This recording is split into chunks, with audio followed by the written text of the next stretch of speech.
Hey everyone, welcome to the Vegan Stew. And we're happy but sad because this is Kimberly's last episode for the time being. At least maybe till the end of the year when we have our reunion or highlight show because she's a big part of the stew, original stew person.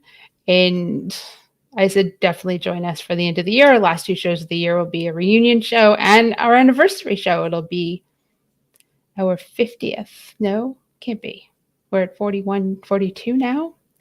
Some number that's important will be our show at the end of the year. So, let's say thank you to Cedars Foods for sponsoring Virtual Veg Fest Live and all our shows that we do. And if you want to win prizes, you can go to virtualvegfestlive.com and hit the contest tab and upload a cool creative photo from one of our sponsors and really get creative. There's been some great stuff. And we'll pick winners. And we have 7 prizes that you can win. We have prizes from Terra Seed, Hodo Foods, Veg Key, Rebel Cheese, Sinholic, Fabulous, and Bernie Wilds. Those are really cool prizes. And of course, if you come to our festivals, we have these really cool VIP bags that you can purchase as a fundraiser that have amazing stuff. We have like 40 sponsors now or close to that. And a lot of them donate to us. And those are the products that go into those bags. Let's see. Cool topic is having pets vegan. This one, I don't know where we're all going to fall on. I think it's going to be rough because most of us have pets. So we kind of have to see what our thoughts and feelings are on them. And what are your thoughts and feelings on that? Because we would love to hear them while we're doing the stew. And you can put the comments in the little box. And of course, go to YouTube, hit subscribe on the Vegan Stew and on Virtual Veg Fest. And follow us and hit the notification bell so that you can know when we go live. You just never know when shows will pop up or new shows will pop up. Let's start. Hello, Marla from Vegan Street. Kimberly, did you read the hummus? And Ellen from vegcoach.com, the 5K runner extraordinaire. So I feel like we should start with, hey, Kimberly, what are you going to do? Not to put you on the spot. Right? Oh, I was not at all prepared for this. I'm throwing myself into Did You Bring the Hummus? So there'll be exciting things coming. The podcast will come back and there'll be more classes, both online and in person, which I'm so excited about. And we'll see where it goes. Yeah. Exactly. What are some of the classes that you offer? Or I have a series called Veganize It, and it includes an intro to veganism, and it's very much about the philosophy of veganism, not so much like from a nutritional standpoint. And then there is the energy of food, where we talk about how food and what we consume, and has it been murdered or has it been harvested, and how that makes a difference in your body. And then protecting your energy. For vegans, when we know all the stuff, right? We know how awful the animal agriculture world can be, and so sometimes we have to really take care of ourselves, and we have to know when we need to protect our own energy so that we can continue to be the wonderful vegan activists that we are. Yeah, so stuff like that. That's really important, because I feel like a lot of times when people drop out, it's not because they don't care, but that they're overwhelmed by their emotions. It's kind of the opposite of what people think, and so figuring out how to regulate, live in the world knowing what we know and not opting out is, Yeah, that's why we had April on to have our show on the psychological impacts of being vegan. So that's great show for everyone to go back and watch. But Kimberly, you will be incredibly missed, maybe more by me than anybody else. Not that everyone else won't miss you too, but you helped me open the show. No one else does that. So I might bring you back just to open the show for me. And then everyone else can talk. That would be awesome. I'd be like, Kimberly, can you open the show tonight? Helene can't make it. Okay. I'm just opening and then I'm disappearing. And then everyone should be able to close it by hitting end broadcast. So, well, that's I started our newsletter. I don't know if you saw it. Did you see my newsletter on Monday? I started the newsletter about you. So you're a whole paragraph, so you can go look at that. I will. Yes. Yeah, please do. Helene, can you put in the comments how to sign up for your newsletter? I sure can. I don't even get it. Yeah. Actually, just go to any of our websites and there's a call to action on every single one. But you can go to VegFest Expo. I love the newsletter. We don't have time to go to a website. Well, you have to go to the website to that? sign up for the newsletter. There it is. So very simply, you just go to vegfestexpos.com and you sign up for the newsletter. And I send it out weekly. I personally do it because and it reads like I personally do it. I literally kind of express my emotions and feelings most of the times in the first couple of paragraphs of whatever I'm feeling on that day. Yes.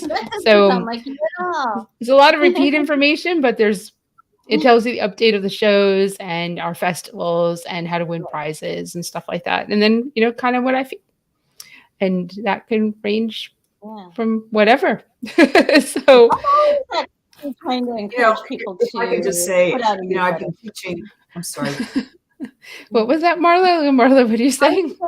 I'm always trying to encourage businesses and nonprofits actually to put out newsletters because social media is so dodgy. Like you just so many of us are struggling with trying to reach our core people, and this doesn't replace a presence on these different platforms, but having a consistent newsletter. We send one out once a month, but I think having a consistent newsletter is a really important way to continue. I'm sorry, Ellen saying. Put your link there too for your newsletter because I'm not sure. Oh yeah, I was wondering what Ellen was doing. I have one too. She was giving me the thumbs down. Everybody it's really important because our newsletter, I'm really proud of it because we're over 6,000, almost 7,000 people on it. And last week, over the last 28 days or whatever it is, we had a 40% open rate. 40% open rate. That's really good. That's about what you can hope That's for. Amazing. So anyone who has it and reads it, I actually just open it. That makes me happy. Counts towards my numbers, helps us get sponsors. So free stuff. And you can reading it's great too. Right. You can talk about stuff that you could talk on a deeper level than you would necessarily on social media. So I don't know. I'm always trying to get sanctuaries and other places to have them as well. But it's rare that it feels like it's just an untapped resource for a lot of places. It's a really, have a tough time with it. I've hired somebody to the tune of $300 a month to do a newsletter. And plus, you're paying for MailChimp. I have 7,000 subscribers and those rates go up. And actually, this is a fun fact. If you have MailChimp, you can talk to Constant Contact and they will meet or beat the competition. So just know that. That's I like Constant Contact. It's what I went from MailChimp to Constant Contact. So I am writing all this down. I think that's what we used to. Nonprofits get a discount. So it made it, I like the platform better.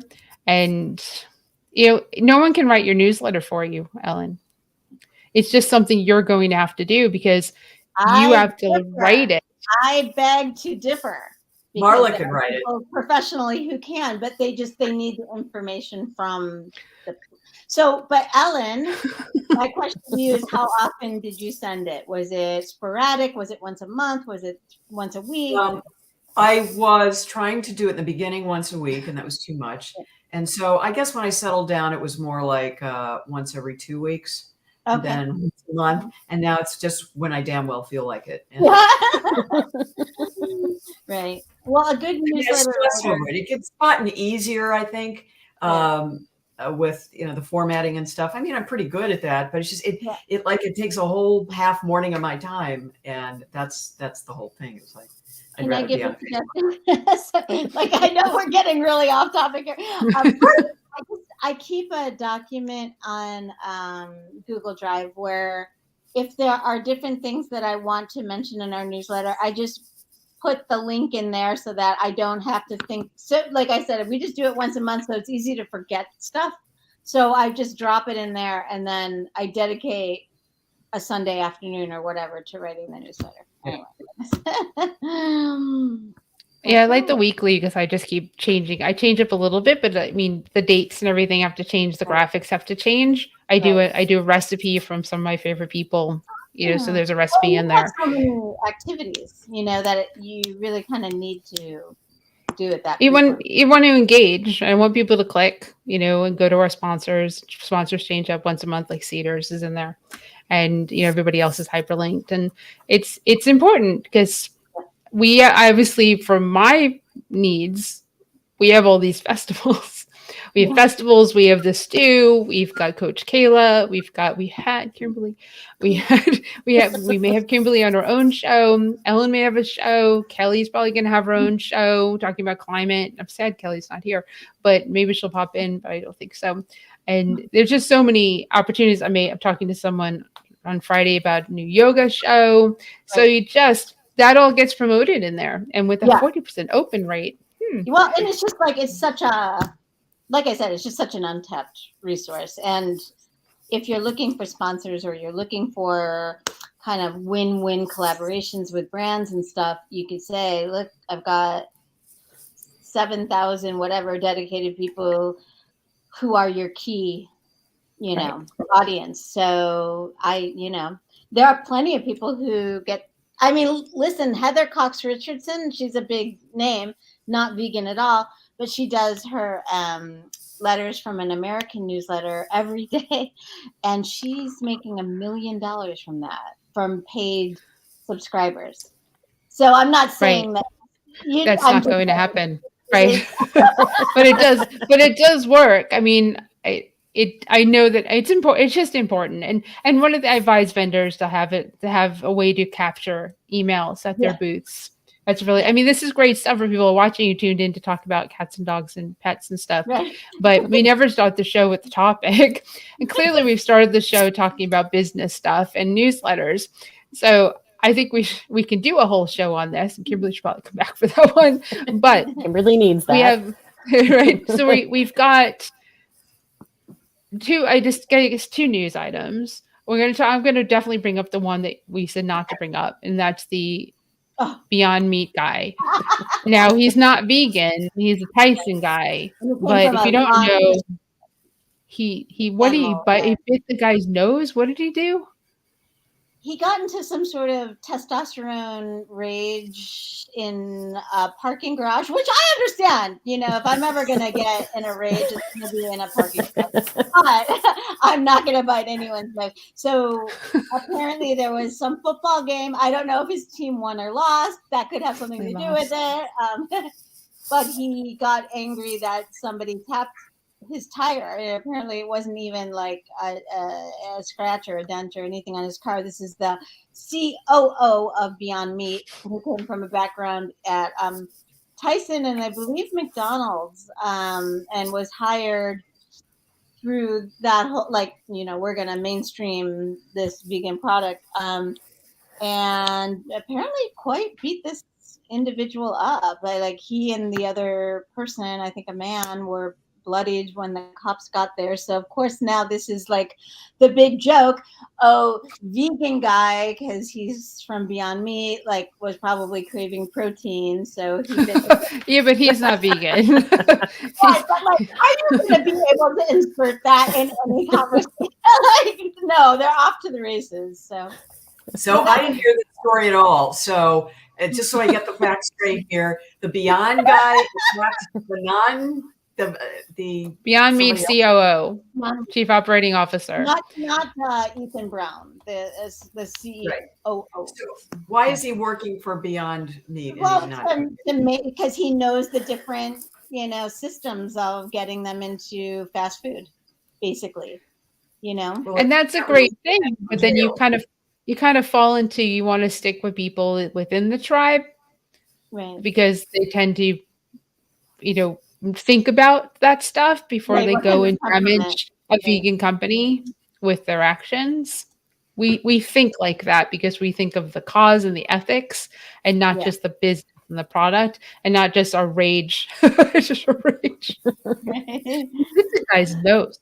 So that's the top topic we weren't going to bring up. Although what was the new other one? Man, I'm just seeing the new products they're going to be releasing based on noses. Just to make a joke out of it, but yeah. So I was just like, thankfully I haven't seen a lot of it today, but yesterday it was all in I get the Google alerts. So anyway, did you want me to talk about the second news story? Definitely. Thank you so much. I have nothing more to say about this poor man's nose, not the CEO, but the good news of the week is University of Washington has dropped the program they were using in their medical training course on doing surgery on animals, not veterinary surgery, but training future surgeons to do surgical procedures on animals. Something like nearly 80%, I think it's 79% of the 262 U.S. surgery programs that were queried or answered a poll by PCRM said that they now use alternatives. They don't use animals live or under anesthesia or whatever for teaching surgical techniques. So that is good news.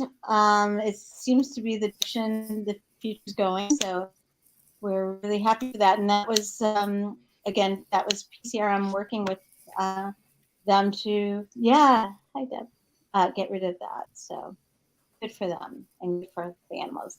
Ellen. Can I bring up another good news story, or do we want to keep going with your story there? Go for it. I only news is want great. Speaking of PCRM, that triggered it. Last night, I was on the first training call for the next batch of cooking instructors for PCRM's Food for Life class. I am going to do that again. I was the story is I did media consulting for Neil Barnard, not for him personally, because he's completely eloquent and gifted, but for the staff and doctors that are now on the lecture circuit. And so when I was there during one of my 2-year stints up there, I smelled my way into the kitchen and said, "What's that?" And they said, "We're developing this thing called the Cancer Project." And that was the first batch of classes. So I was part of that group for about 6 years, teaching. Thanks, Deb. Teaching those classes until my book tour took over and I couldn't stay committed to a weekly schedule of classes. But now with COVID, that ended that career overnight. So I thought, well, why not? And I'm doing online classes for Get Set Up, which is the largest free platform for seniors. And you talk about coordinating things. We do it at live streaming, but there's some tech guy in India who's running things. If anybody, they have up to 400 people watching at a time. And some of them will be actively in the Zoom like we are, or they'll be working in the chat room without actually signing on. So it's this big, technical thing that they don't trust the people who are speaking. It's not that they don't trust them, but you can't manage everything. Yeah. So just, to give you an idea of the scale of that. But anyway, so I'm hoping I'll be able to teach cooking classes on this platform. I mean, it's not smell-o-vision, and I'm not sure how it's going to happen. But PCRM said this was the largest of new instructors they've ever had in the whole history of doing this. So, that's a really cool thing. I mean, Neil Barnard, if you've ever met him, he's just the most humble, modest guy, and he is so knowledgeable, just so knowledgeable. Hi, Susan. That's awesome. I think that there are multiple benefits of this pandemic time, and I think one is utilizing more, virtual opportunities. Right. A lot of Right. us don't want to leave our homes. What? I said a lot of us don't want to leave our homes. Myself very much included. Right. Well, PCRM. I mean, just if I may, kind of go on and about what they do, talk about animal rights issues. I mean, they. Thank you, Susan. Well, you can. We'll check it out.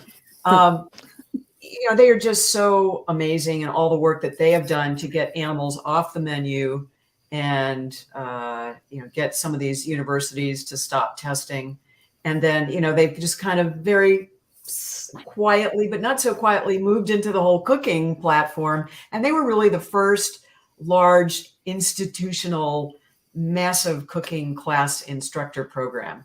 And it was just such a great knowledge base to be able, I mean, back in the day, we did it for free. Now they're charging all these little cooking schools are charging thousands of dollars. PCRM, it isn't that much, and because I've already been trained, I kind of just am sliding in. I have to go to all the training sessions, and there's a whole lot of training, a whole lot more training now than there was back in the day. So if somebody wants to sign up for that, do they just go to the website? Yeah, they have. I haven't looked at it most recently. I looked at it a few months ago, and it's just called the Food for Life classes, and they're all over the world. And there were people last night from all over the world. I mean, that's just the coolest thing. There's just, so much interest globally, because people recognizing that this is just the easiest thing we can do personally to make a statement that we're trying to help save the world. Mm-hmm. That's awesome. So how do I segue this into our topic? I thought of it. So we will step into that COVID world and wanting to stay home. And one of the problems with staying home, first, hey, Karen. And then Deb has Dr. Martin Wasataki. He's even present at some of their protests. That's 100% true. Yeah, he's pretty awesome. Yeah, in a white coat too. Yes, in a white coat. So we all wanted to stay home. Well, we, the introverted us, wanted to stay home for COVID. And I have 3 dogs. Yeah. And I had 2 cats. One passed away recently. So I have a cat. Okay. And they are very much attached, because we didn't leave the house for a year and a half for the most part, right? And one of them actually has more anxiety now because we didn't leave the house for a year and a half. And we're working to figure out what that is. But go into a little story. It was in Asheville for Asheville Vegan Fest before I took it over. So I think it was 2017 or 18. And we went to dinner at Laughing Seed. And one of the people at the table brought up that having cats is not vegan.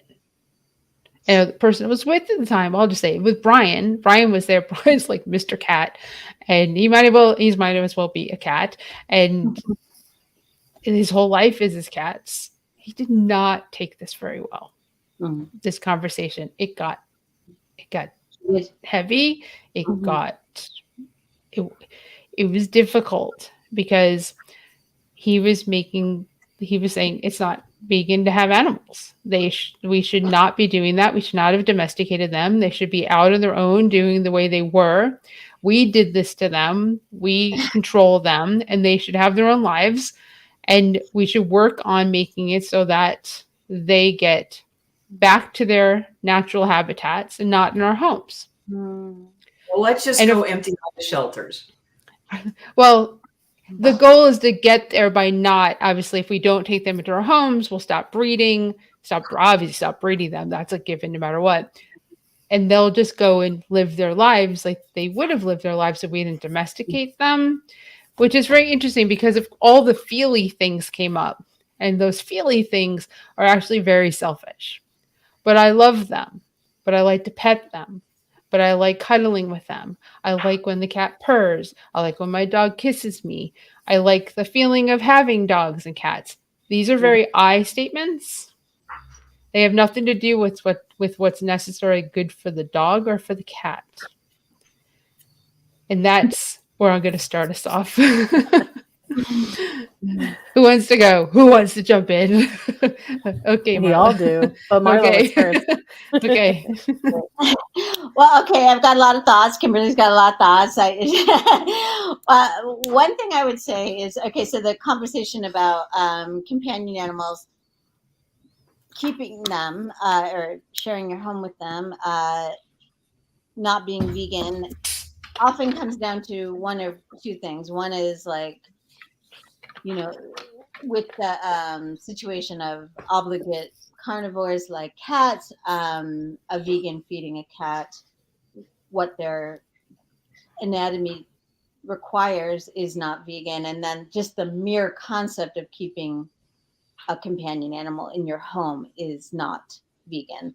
So like the first thing I was just going to say, like I think that the conversation about feeding cats is a little more nuanced, and I will say, for one, I cannot wait until there is cell based meat for that reason alone. Then I will be super excited and have no compunction about adopting as many cats as I can, because as long as it doesn't cost like $50 a can, which could very well be the case.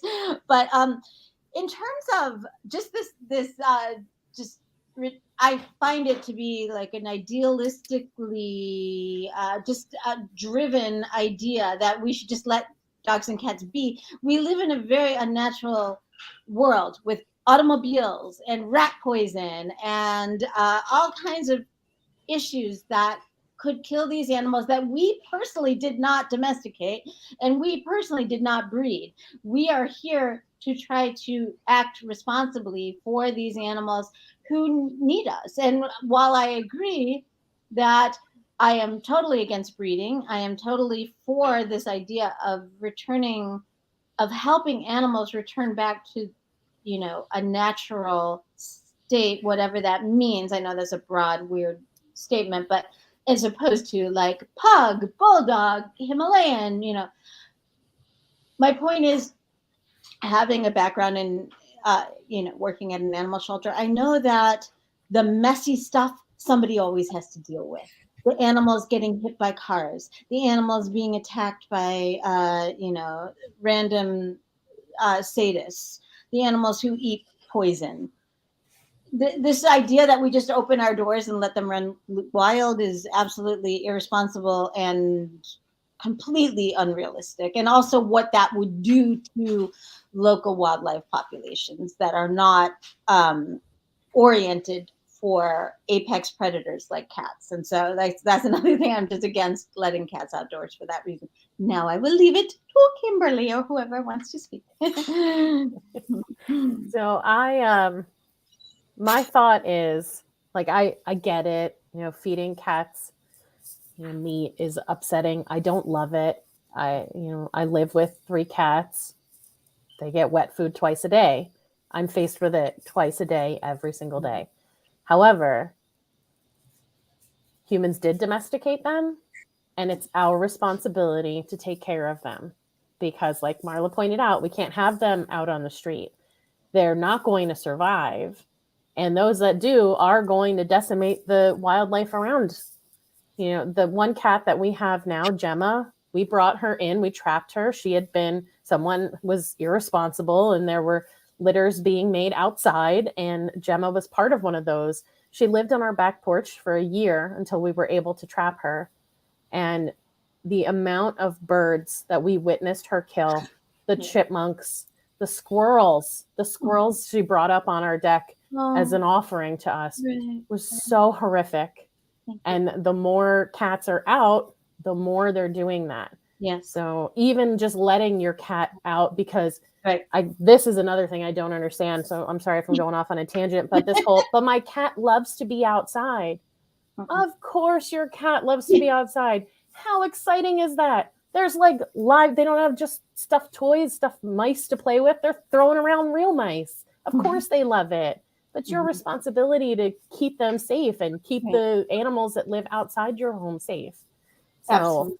Whether it's vegan or not, I think it is vegan. I mean, If because we're somebody has to talking- be responsible, Yeah. responsible adults in the Because- room, right? Exactly. Like Mhm. humans have done this to them, and now we've got to take care of it. Mhm. So, to that point, what's the alternative? You leave them in a shelter so that they are in these really pretty much inhumane conditions. I mean, the cat I rescued was one of dozens of cats that was kept. Oh, here, cue the cat. Aw. I mean, I think we have a brain connection here. Ginger. Endorphins coming. So what the option of leaving them in the shelter is just terrible.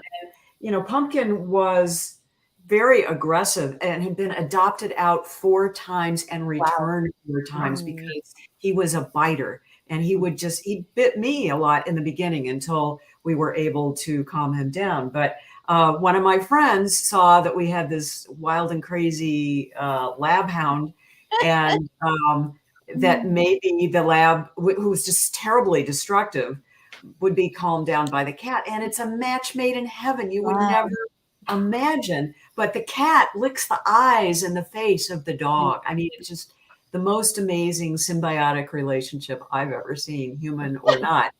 And daily, they're just so cool together.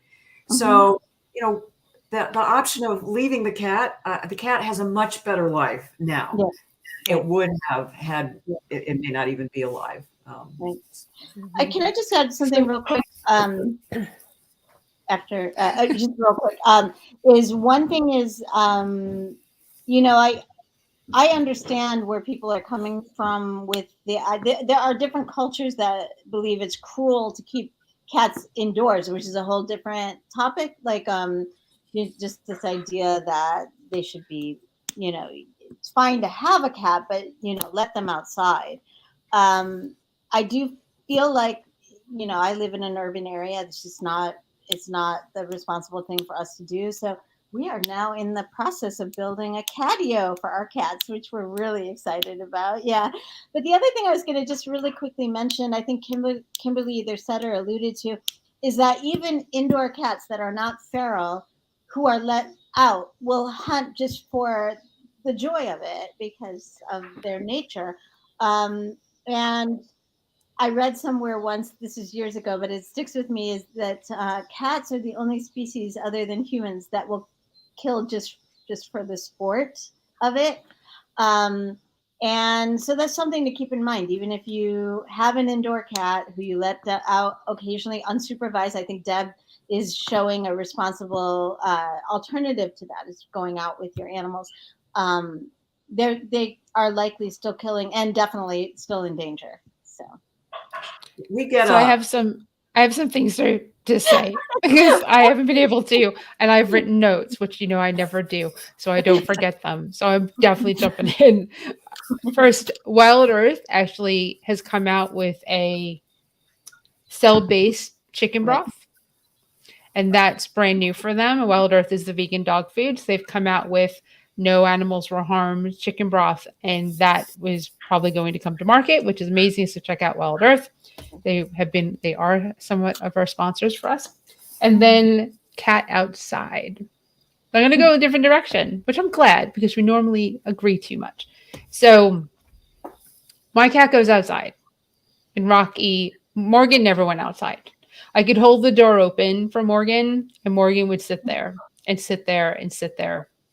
And then eventually she would take the step. But she had no desire to go outside. I had her from 6 months old as a kitten. She just wasn't in her. She was good. She was happy. She's indoors. When she was coming more closer to death, she wanted to be on the front porch. Aww. She didn't jump or go anywhere, but she just wanted to sleep outside. So I just gave in. I said, you know what? It's your life. And I want you to live it the way you want to live it. It's not for me to control. It's for you to let me know as best as you can how you want to live your life. So she was on the porch sleeping until the day she died. Aww. That's how we let her go. We euthanized her on the front porch. Aww. So Rocky, I got at the shelter. and he's another orange tabby. And orange tabbies are the best. They are. But he really, really wanted to go outside. And he was pretty miserable inside. He's not unhappy, but you could tell, like, this isn't the life he wanted. And so I said, okay, we'll try it out. And, he stays close to the house. He hangs out, he sleeps in the bushes, sleeps on the deck. He has, in the last month, brought 2 birds into the cat door. And one when I wasn't here and one when I was.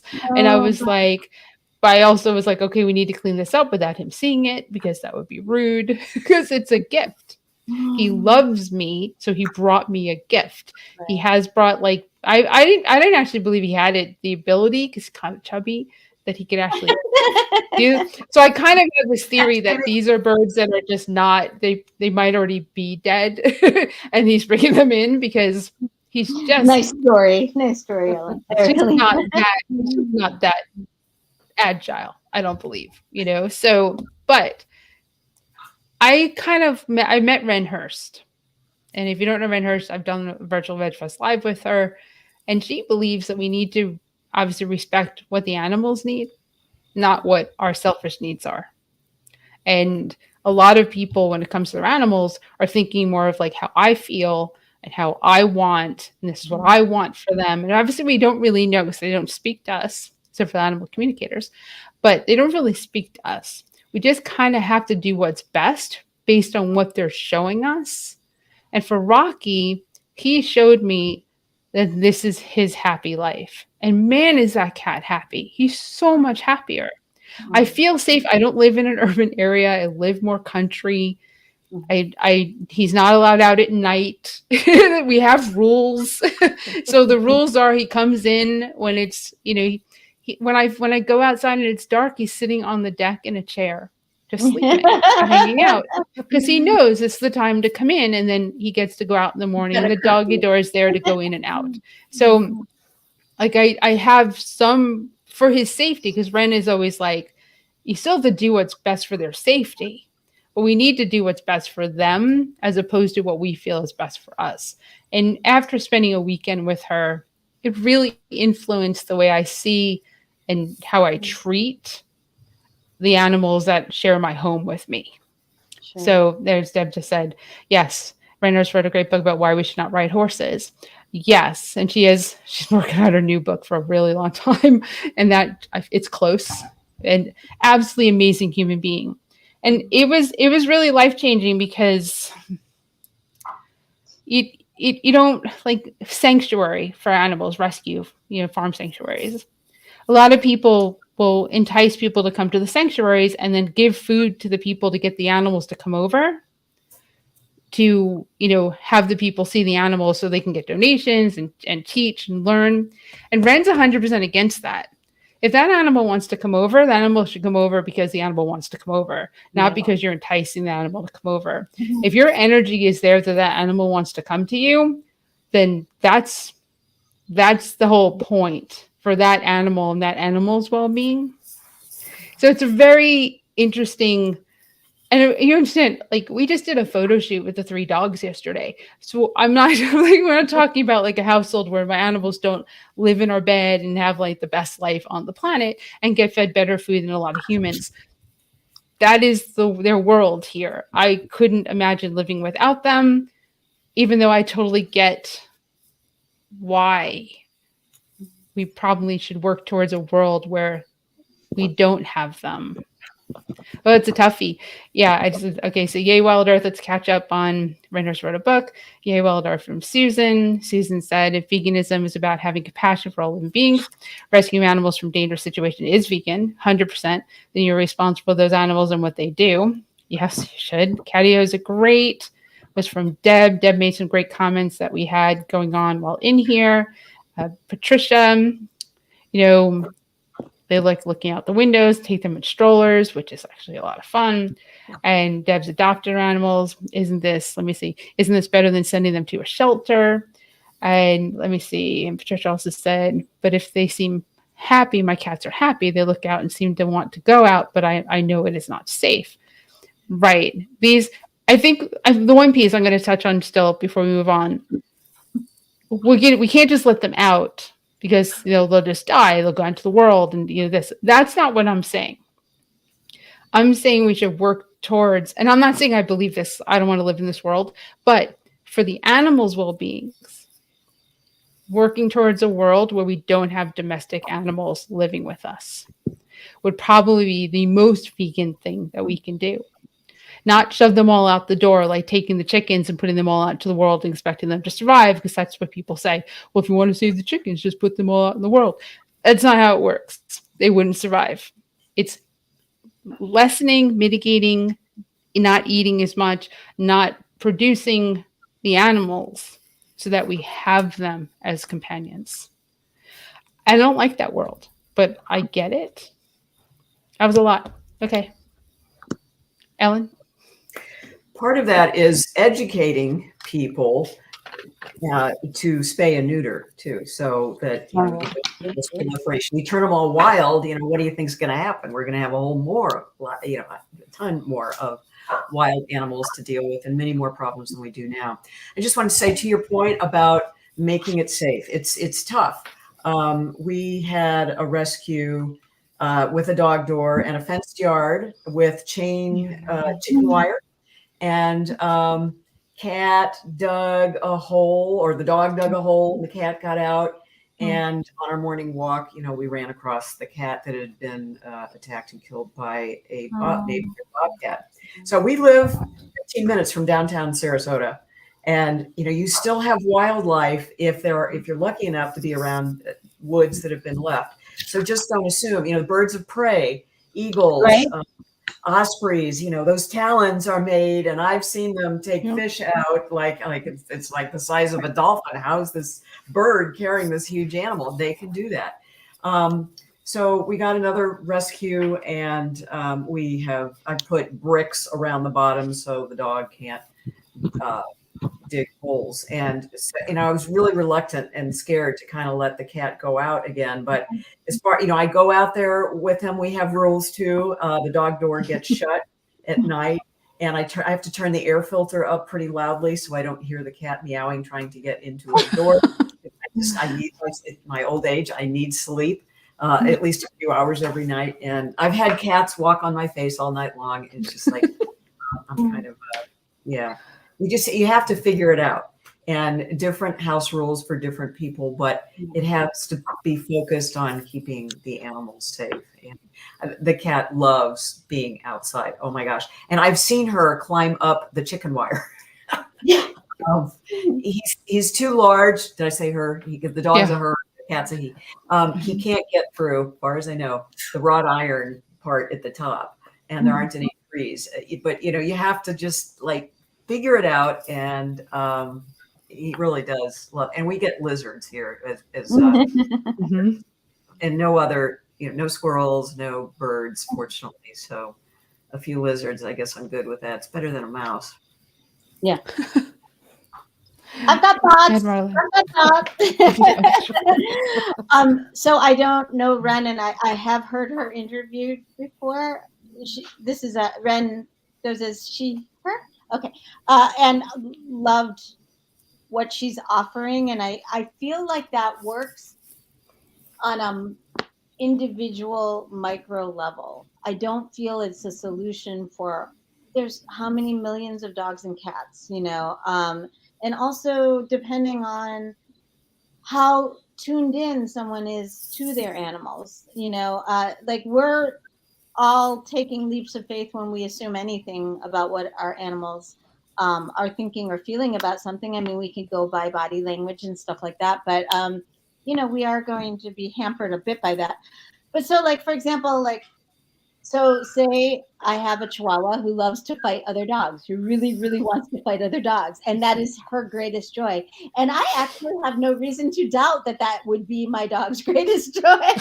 But for her safety and for the safety of any random dog that might be smaller than her, I can't let that happen.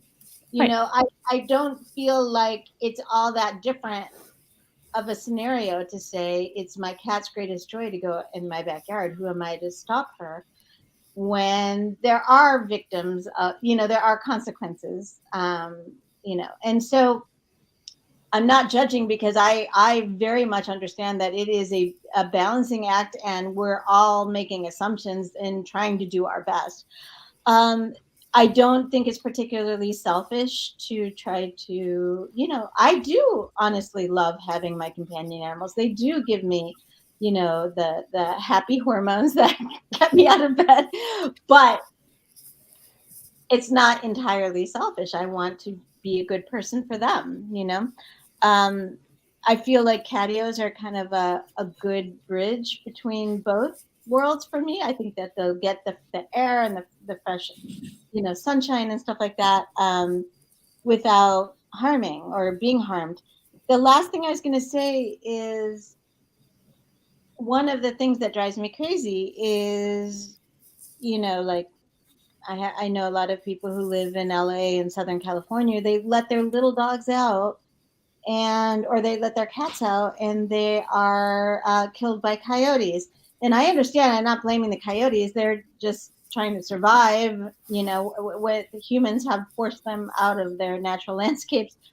But I do feel like, how can you let your animals back in your backyard without watching them, while knowing how easy it is to be predated in your backyard or whatever? So I just feel like we can't be naive about consequences for our animals, for wildlife in general. It's a lot, it's definitely a nuanced conversation. So I'll talk about Morgan for a second. It was my other cat. Mm-hmm. I knew pretty early on for her that I was going to live by her rules. That meant I realized when she needed medicine that I couldn't put medicine down her throat. So I told her on that day, I said, okay, this is what life's going to be. We're going to live by your rules and what you need. And I'm just going to go along with that, because I know that I'm not going to shove things down your throat because you absolutely hate it. And obviously medicine could be injected or, some other way, but she lived till 15 and she had a very nice life. Yeah. And I knew from that moment in time to the day that she died, that it was on her terms. And that's many conversations with Morgan and about this, because that was important for her. And for Rocky, it's the same thing. If he goes outside and he dies because he was outside, he died living his best life. And I kind of equate that to someone who skydives, someone who rock climbs, someone who climbs mountains, and they lose their life doing what they love. Were they dumb to do that? Was the risk there? It sure was. But they lived their life to their fullest. And who am I to tell my cat or my dog, or any human for that matter, to not live their best life? And I can tell enough from his demeanor being in the house and his demeanor being out of the house that he's living his best life.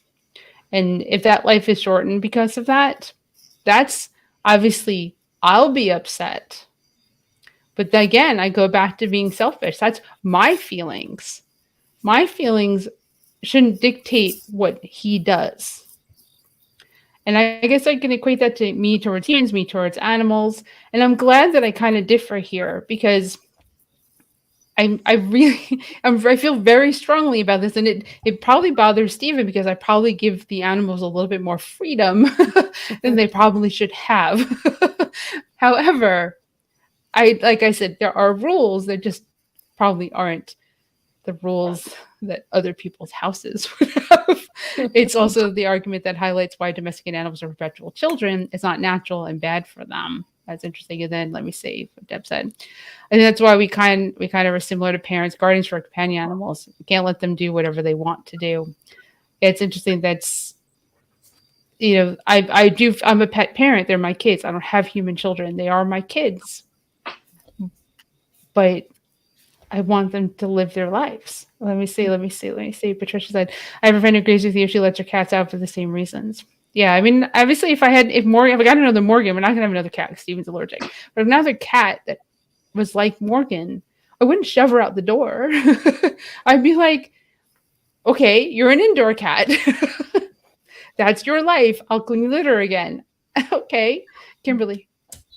So kind of off of Deb's point about us being similar to parents and guardians of our companion animals, to me, it's our responsibility to keep them safe.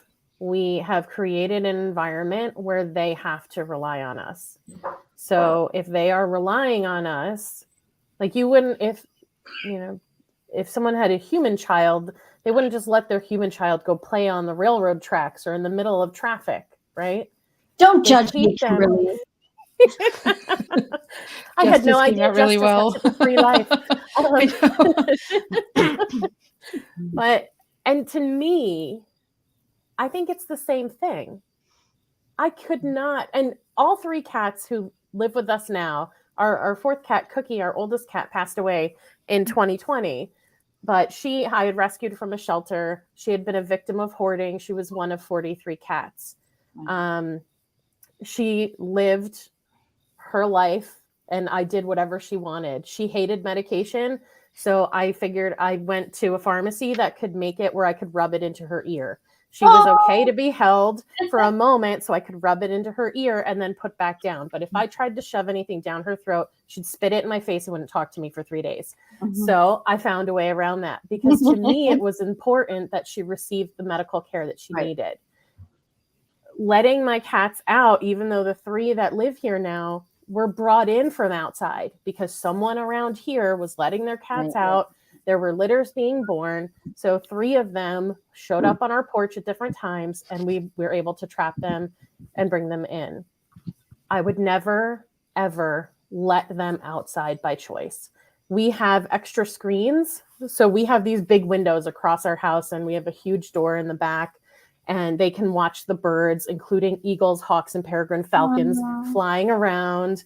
They can, they smell the smells, they get the breezes, but we have a regular screen that came with the window and an extra screen that stops them from being inside the windowsill. Right. So that they can enjoy, they can see, they can smell all the things, and they're not going to fall out the window, even if they get really, excited. Because to me, it's my responsibility at the end of the day to make sure they are fed, watered, and safe. And pooped. Good, Ellen. So it's been a few years, but Nat Geo had a whole series on the way dogs in particular, the way their brains have developed over evolution. And it's been a while since I've seen it, and maybe others can help fill in the blanks here, but the part of their brain that deals with emotions is super developed and very much similar to humans' brains in the emotional department. And so that's why, I've had both cats and dogs, and there's just something about dogs. Maybe it's when they lock eye contact with you, you feel like they know me, they're listening to me. Unconditional love kind of thing. But, and then the release of hormones are the same hormones that come with breastfeeding. Oxytocin. So, your feelings of being attached to this animal, it's like, it's not this, I'm going to turn it on or off kind of thing. It really is a thing. It is a biological, evolutional development that has happened for whatever reason. What I remember from watching the series is that dogs, they all evolved from wolves, and it was because they were attracted to our food, and we brought them in using food basically as the lure that has that connection now. Right. Yeah, it's kind of a relationship, it just turns out that, humans often really love dogs for good reason. So I was going to just piggyback a bit. Is that not vegan to say? I don't know. But I've never seen a pig on another pig's back, so I don't know where that phrase came from. Piggyback a little bit on what Kimberly said, in the sense of, and this is not to beat up on anyone with a differing view on this, but like, Helene, no, I was going to do it, so you did it. But having worked at an animal shelter, it's interesting that concept of selfishness came up about those of us who keep our animals inside, exclusively, because a lot of times, and I think I mentioned this before, that the people who work in companion animal protection and rescue and stuff are the ones who are cleaning up the messes of, like obviously Helene is responsible, obviously Deb is responsible, but I don't trust people enough to generally be as tuned in and careful, and that's why there should be a nationwide database of animal abusers who keep going to shelters to adopt animals to do terrible things with them, and I know people who turned down. But like back in the day when I worked at a large animal shelter, we had a card list. Yep. A cabinet that we, like, every time somebody was adopting, we looked through for their last name, and we sometimes got the sincere joy of declining someone because they were in our system before the I think the Humane Society has such a database because I've heard of people being turned down.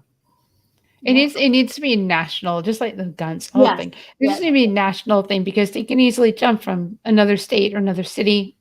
I worked at a little shelter on Long Island, so I had the same experience. We had the list of people, but you just, if they weren't in there, you don't know, and people can be really shitty. And I understand. I'm not calling the people who keep their cats inside selfish. I'm calling all of us selfish for having them in the first place. I don't. Which is because it's. If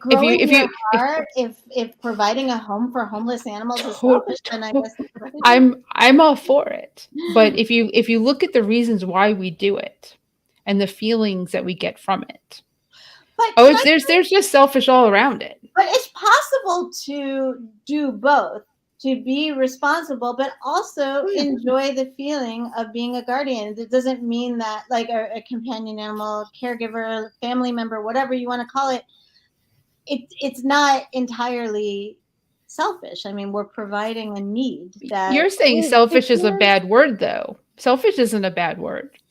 But the way that we're all selfish, right?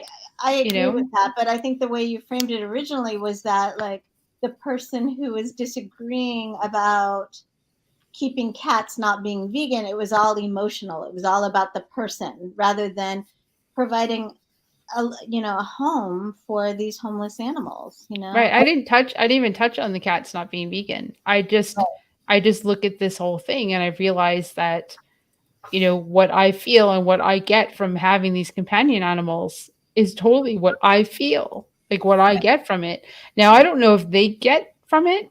We've been talking about cats because cats, I don't know if they ever get it. Like, I know that cat loves me, but I also know he loves going out. So, but I know my dogs, I'm pretty sure that if anyone attacked me, Marshall would probably kill them. So, because he's very protective of me, not necessarily a good thing because he growls at Steven too. So, but if I have popcorn, that dog is going to growl at anybody who comes in the room. So, because he doesn't want me, he wants the popcorn. So, but my dogs, I couldn't imagine my world without them. I'm still upset about the ones that aren't with me now. I know. But aren't we so lucky to have had these souls in our lives, these cats and dogs that have touched us and said, it's such a painful thing to know that we're going to outlive them. I mean, we should. Yeah.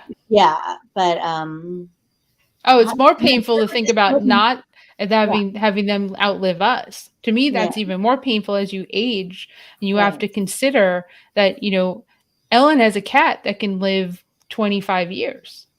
Yeah, and Ellen's up there, But, when you get to a certain age, you have to go, if I'm 60 and I adopt a dog that could live to 15, I'm 75 when that dog, can I lift that dog when I'm 75? I mean, like, you have to get the dog into the car to go to the vet. Size of the dog matters. I don't think younger people think like this, but as you age, you start thinking about, well, I'm a forward thinker. That helps. I couldn't plan these things my events if I didn't. So, you have to go, well, I need to be able to lift my dog. I need to be able to get them to the vet. I need to afford that. But it's more than that. It's, will I be able to do that? Right. And is that the right thing to do for an animal? Because at 60, I want one, but at 68, am I going to be okay? Having that animal. Absolutely. Yes, I agree. Because, but you know what I mean? Like if you decided today, Ellen, to get a cat that can live 20 years, I mean, you have to reasonably look at outliving the cat outliving you. My boyfriend is 15 years younger. That's true. The animals will be. You can die. You can die knowing that the animals will be okay. But you know what? I do want to point out that young people can get sick and die. That's true. Yes. We have our being a responsible owner is training the dog too, because I worry. I mean, you've seen the beast that's gone back and forth here. I cannot walk that critter. Troy has to do that. And, because we, I'm just going to kind of be out there with this, have not been as disciplined in training the dog. When the dog on leash with the neighborhood other dogs sees a squirrel, he yanks on that leash. And I'm concerned that and I'm not the first person to express this, that, he's going to end up with a bad shoulder. So it's just so important to train them at a young age, to follow the house rules, whatever that is. Now, the dog does respond to sit, stay, and come. And those are important skills too, but you just have to make that commitment. And it's a financial commitment. And because of my traveling schedule before I was in a relationship, I didn't have an animal because I felt that would be irresponsible to go off and leave it as much as I would be. Leave him or her and not it. I'm just going to go there. But Kimberly heard it too. They're not its. And it's very important for us in this. And we never refer to an animal as an it. They're a him or a her because they're sentient beings. It's a little trigger point for me, especially as vegans, if we speak in public speaking as well, is that we don't own them. And that's why I say parents, but we don't own them. They're companion animals if you don't want to say a pet parent. And that they are he's and she's. And it's even more important because with dogs and cats, people won't really get as triggered, but it's more triggering when you talk about cows and pigs and ducks and the farm animals. We have one of each sex living here. I mean, I'm just going to go there. Like we can knits, and there's another animal reference. We can, choose our battles. I mean, I think anybody who commits to the time and money and emotional commitment of having an animal share a residence, it's really exactly. It's a commitment, and sometimes using an it is describing more than just a particular individual, which I would use if we were talking about the specific princess. So I would have said they if I had, because we have 2 girl cats and 1 boy cat. So when I'm talking about all of them, I say they. Yeah. And now we have a greater understanding of the usage of they, right? When we're describing things that are complicated or less binary with gender. So yay. That works. True. We have That's males true. and females here. They. Right. Non-binary. When now I still call the male cat she and the girl dog. And that's okay. Just wait till you get to be my age, you'll be able to your own name. Right. I don't always know their names. Don't understand why my parents anywhere anytime soon. My dad would call us by numbers: number 1, number 2, number 3, number 4 child. So it's much easier to remember a number than it is to remember our names. And how does that make you feel? Well, he died when I was 18, so didn't last long. Yep, I went there. It's so sentimental. Living without parents for as long as I've lived without parents, I feel badly for people who have them. At times, because it's really hard. I mean, at this point, at this stage, agree words matter by slip and of course.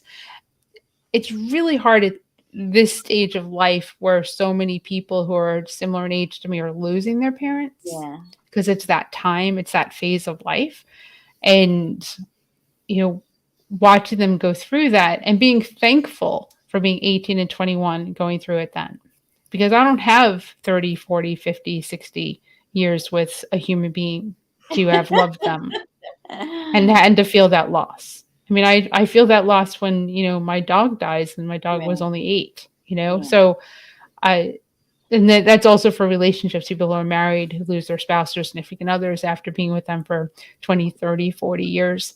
To me, that's just absolutely devastatingly horrible. If this is what I feel after my dog is with me for 8 years, I can't even imagine what that feeling is for people that love their parents. I didn't have that relationship, so it's easier for me to speak. But I do enjoy other people's parents better than they normally do because I have more tolerance because I haven't had them. I haven't had the annoyances of parents, meddling and doing all the things that parents do to their kids. I'm just like, you should appreciate that. I haven't had that. I was just glad that my mom didn't live through or live to experience the coronavirus. I was just so grateful for that. Yeah. That would have really messed her up. So that's how my sister-in-law lost her mom. She died from COVID in New York. So that's, it's hard.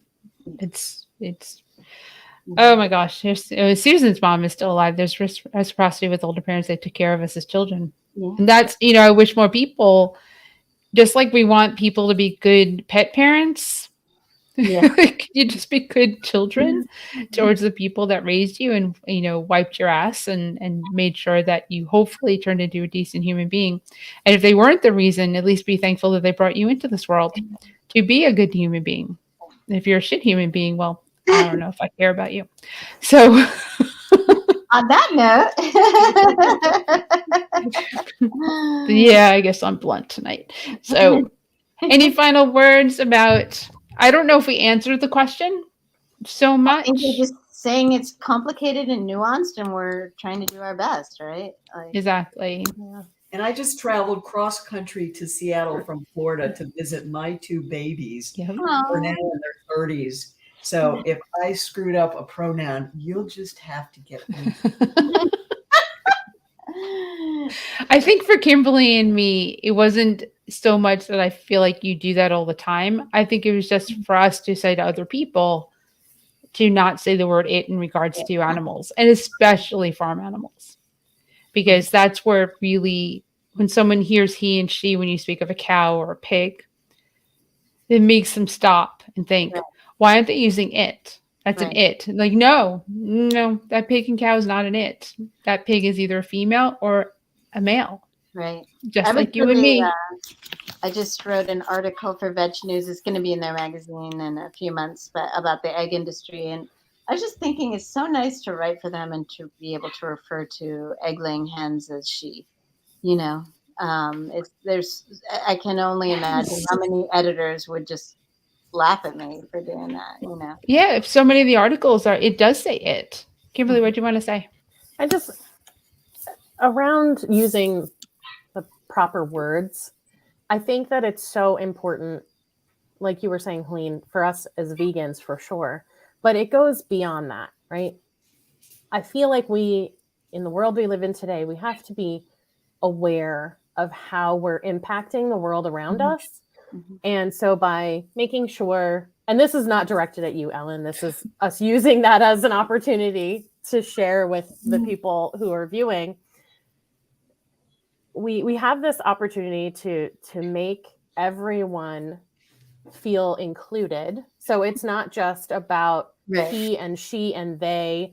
It's also about understanding that there are phrases that we use that are demeaning or racist or hurtful. Right. And so the more we can be conscious of that, and to me, the easiest start for me was pronouns, making sure I was using those properly, not for animals and for humans. And then building on that, learning about, like I said, these phrases that are racist and that are so common in our language that we just use them as like little cliches or little segues into things, and they can be so, so hurtful. Right. our whole focus. If you've ever heard her speak, she has a whole 1-hour talk on the different phrases we use. Like, there's more than one way to kill a bird. I did. Skin a cat. Yeah, right. I am tired. And part of it is just, I didn't know if it was a he or a she. So I'm just gonna, like, as a grammarian, as a journalist, that would have been the correct journalistic use of the word. So as a vegan, we have a higher standard, which and language evolves, and language is a living thing, right? And So I totally agree with you, Kimberly. It's like Jonathan Balcom and referring to fish as fishes, so that people understand it's not just one fish; it's a plethora, a multitude of fishes, and it is sea life rather than seafood. What? Kimberly was still talking. Thank you. my final point there was just that the whole basis of veganism is compassion, right? And so if we can be conscious of these little things that show so much compassion and help people, when people who aren't used to hearing us calling dogs and cats and cows and pigs he and she, and they hear us do it, that stops them. And they go, what did you just say? Right. And it starts a thought process. And I just think that it's at the core of who we are, this compassion, and that we should show it in all ways, especially in our language. Right. That's all. I mean, all these things matter, and I think some people will just say, oh, they're just words, Well, there's a lot of just words that have, harmed people and held them back for generations and generations and generations. So if the point is, like, as we're evolving, as we're growing, as we're learning, we're going to make missteps. We're going to make mistakes. The point is just is to not collapse on your own discomfort, but to say, you know what, I screwed up. I apologize. It's force of habit. Let me try it again. No big deal. It shouldn't be the biggest of deals, But yeah, I mean, I totally agree with you. And all of these things matter. They're all, any one thing by itself is not going to fix the world, but all these things together are going to all make a difference. Yeah. Kimberly, do you want to close us out? No. Sure. Okay. I'll try. You got it. Okay. All right. So there we go. Ellen and Marla and Helene. All right. So this is my last stew for now, right? Don't want Helene to hear that and be like, oh my God. This is my last stew for now. Thank you all so much for being here. I have loved being part of this. And I look forward to when I do come back. This show was amazing. I love that we had the opportunity to really get at different opinions. We don't always disagree. Like Helene said, very often we're all kind of on the same page. And it was nice to hear different ideas and different feelings from not just us, but also from you guys watching. So thank you all for your comments. We love to see the interaction. Oh, Susan, sending you love and hugs for sure. So anyway, this is my last show, and I'm going to start doing other things with Did You Bring the Hummus? So feel free to visit my website, which is didyouBringTheHummus.com. Follow me on all of the social medias at Did You Bring the Hummus, and just see what's doing. And the stew is awesome. So keep coming back here every Wednesday, including the first Wednesday, which is not the stew. That's Kayla, but you get some good nutrition information there. Anyway, thank you all so much. I love you. I've been honored to do this, and just have an amazing, amazing night and an amazing life. Thanks. Bye.